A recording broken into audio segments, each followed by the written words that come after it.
Winning the lottery exposes you, and we finally see who you really are as a person. That very first instinct you have right after winning is what decides what kind of lottery winner you're going to be. So, how many types are there? More than you would think. Number 9. The party animal. The first category is the party animal. This type of lottery winner lives by the motto, "You only live once." These winners see their jackpot as a ticket to finally doing whatever they want without thinking. That includes non-stop spending. However, they usually burn through the money faster than they expected.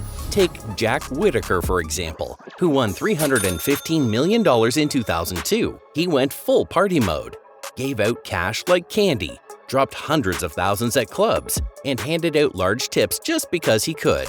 Within a few years, most of his fortune was gone, as expected.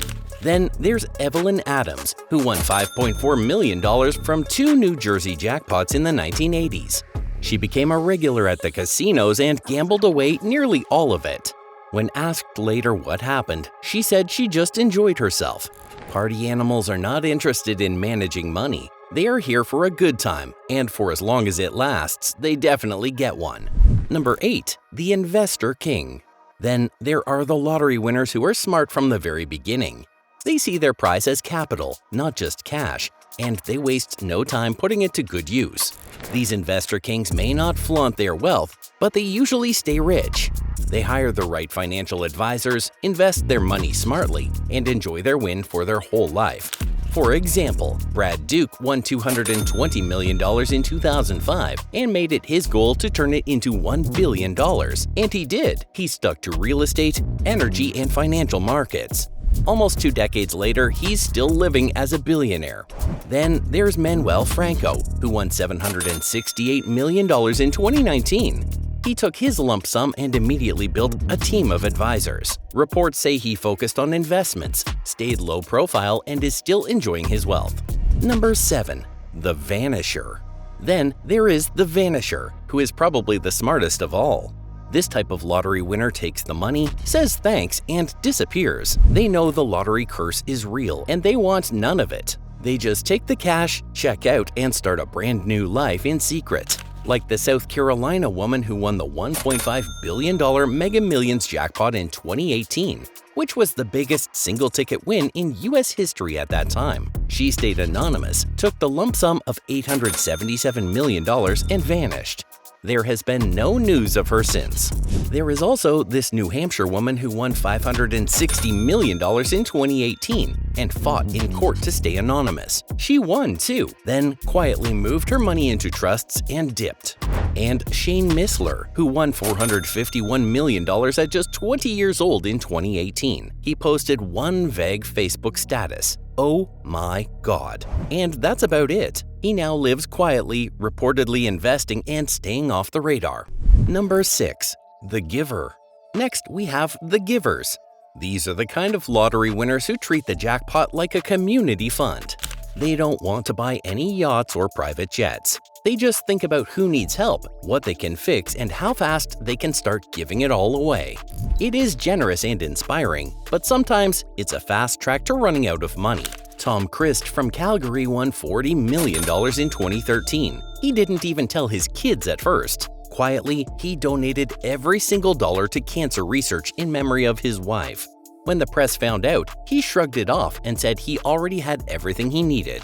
Then there is Alan and Violet Large, an elderly couple from Nova Scotia who won $10.9 million.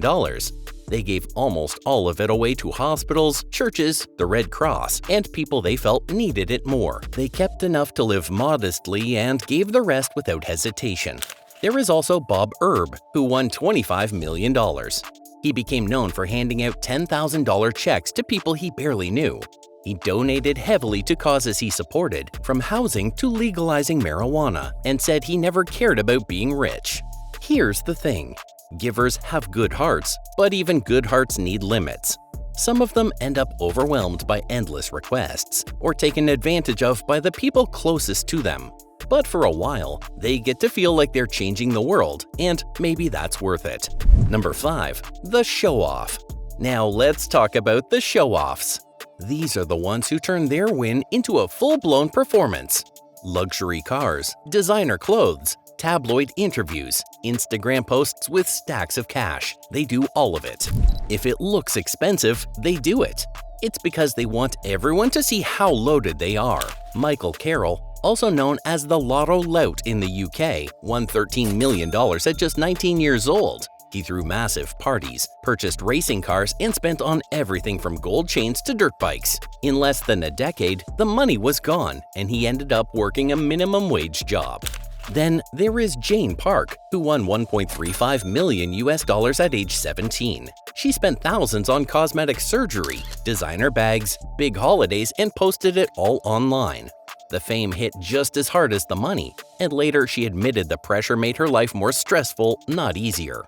Roger and Lara Griffiths from the UK won $2.43 million and spent it on a dream house, a Porsche, and international vacations.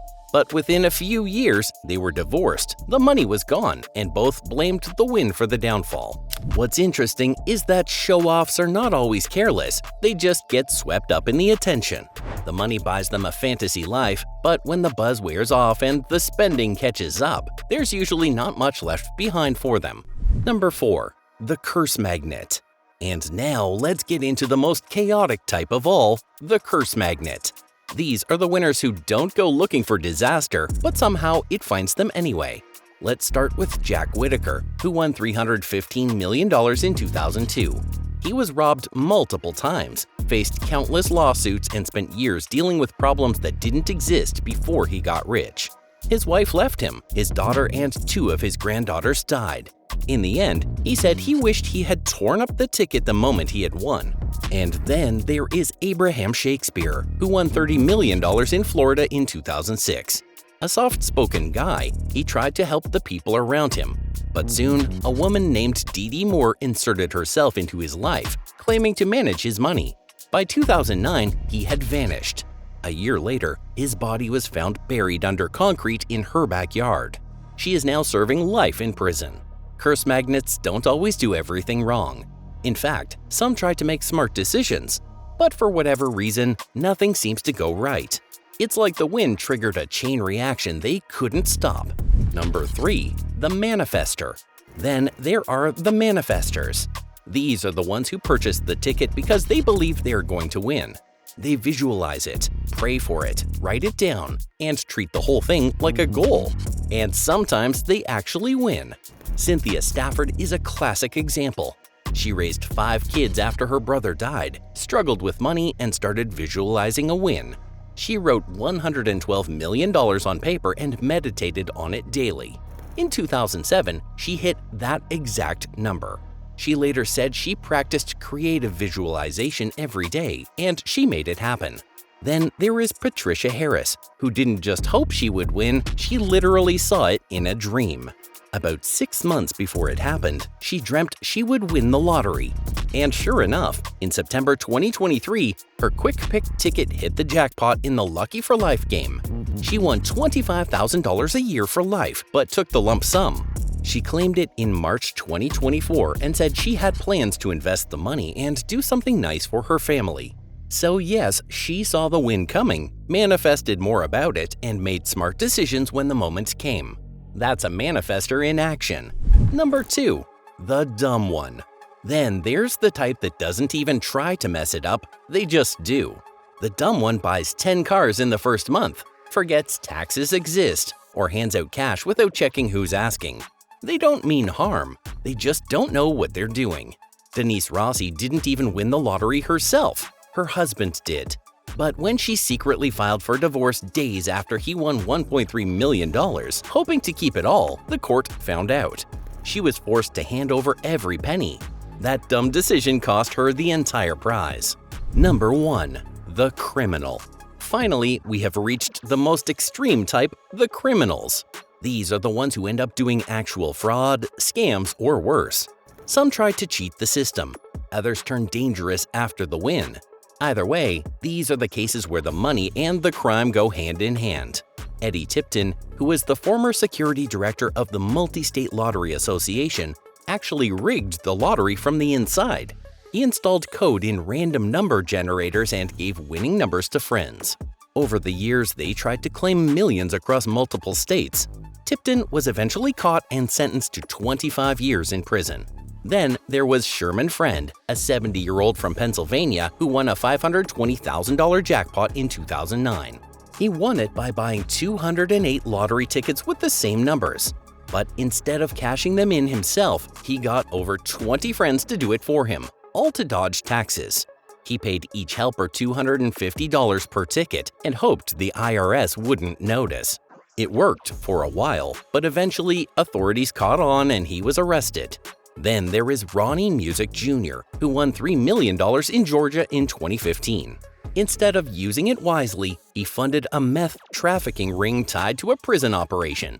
He got busted with 4 pounds of meth and $22,000 in cash. He also had illegal guns. During his trial, he cooperated with investigators, which helped reduce his sentence. But he ended up with probation, a $25,000 fine, and a reputation as one of the worst lottery decisions in recent history. The criminal type isn't common, but when it happens, it is unforgettable. Sometimes the money brings them out. Other times, they were already there, just waiting for the jackpot to open the door. Now, do you want to know what type of lottery winner you are? Well, for that, you kinda have to win the lottery first. Watch our next video to find out how to legally guarantee a lottery win. We have all the tips you need to become the next lucky winner.